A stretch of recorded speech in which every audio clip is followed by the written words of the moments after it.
Just before dawn on March 28, 1979, the 3 Mile Island station near Harrisburg, Pennsylvania, was running as usual.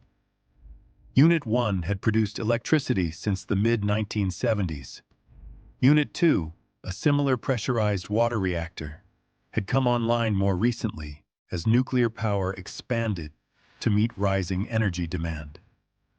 Most people gave little thought to the machinery that kept the lights on. At 4 a.m., a problem on the non-nuclear side set off a chain of events inside Unit 2. A stoppage in the secondary system led the reactor to shut down automatically, as designed. Pressure rose on the primary side, and a relief valve at the top of the reactor opened.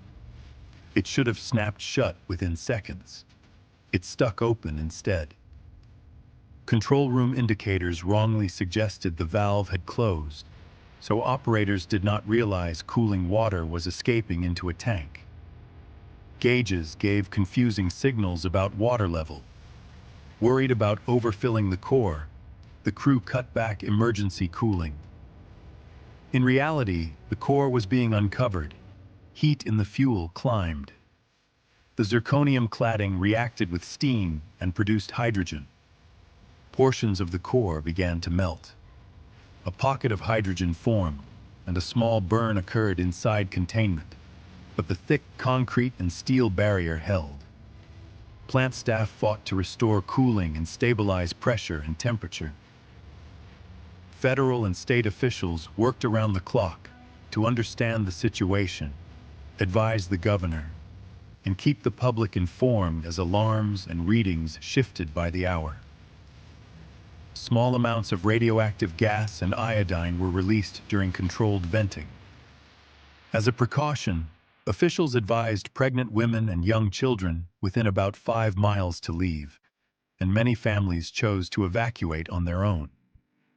By the end of the week, temperatures and pressures were trending down, and the reactor reached stable cooling. No member of the public received a radiation dose known to cause health effects, and no deaths were directly attributed to radiation from the accident. Even so, the partial meltdown shook confidence in nuclear power and dominated the news. Investigations traced the causes to equipment failure, unclear indicators, and human error under stress. The Kemeny Commission urged sweeping reforms. Emergency planning was strengthened. Operator training added full-scale simulators and human factors engineering. Control rooms were redesigned for clarity.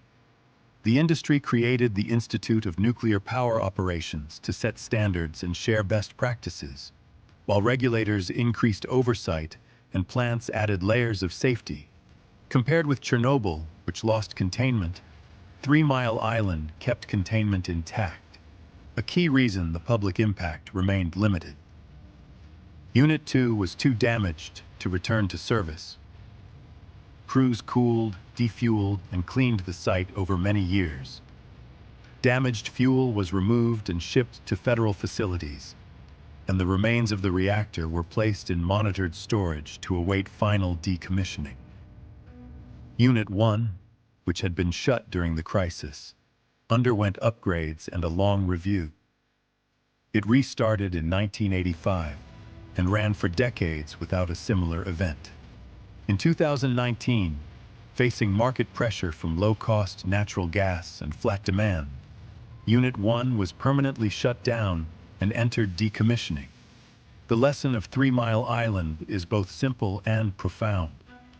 A stuck valve and confusing signals cascaded into a partial meltdown, yet strong containment and determined operators limited the harm. The reforms that followed made plants safer, training sharper, and procedures clearer.